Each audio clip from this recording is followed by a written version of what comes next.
काल तुम्हाला गेस करा म्हटलं होतं कुठली भाजी बरं का, तर तिच्या काही ताईने बरोबर गेस केले बरं का. पनीरची भाजी. पनीर ही तिची फेवरेट ऑलवेजच आहे, पण काही ताईने एकदम करेक्ट गेस केली की कुकर म्हटलं की पावभाजीच आली बरं का.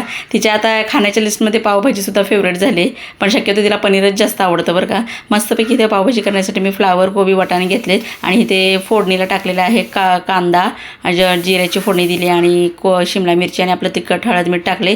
काश्मीरी लाल मिरची पावडरसुद्धा टाकली आणि विशेष करून बीटामुळे खूप असा सुंदर आणि एकदम छान रंग येतो. बघता क्षणी खावंसं वाटतं आणि भाजीसुद्धा तशी टेस्टी झालेली. थोडं कमी तिखट टाकते कारण मनस्वी खात नाही मग जास्त तिखट टाकले की. रंग बघा तुम्ही किती छान दिसतोय, बघितल्यावरच खाऊ वाटतं, एवढी छान पावभाजी झालेली होती. आणि थोडंसं तूप किंवा बटर टाकायचं, माझ्याकडे बटर नव्हतं म्हणून तूप टाकलं आणि मनस्वीला खूप आवडले. तुम्हाला कसा वाटला व्हिडिओ? आवडला सबस्क्राईब नक्की करा बरं का.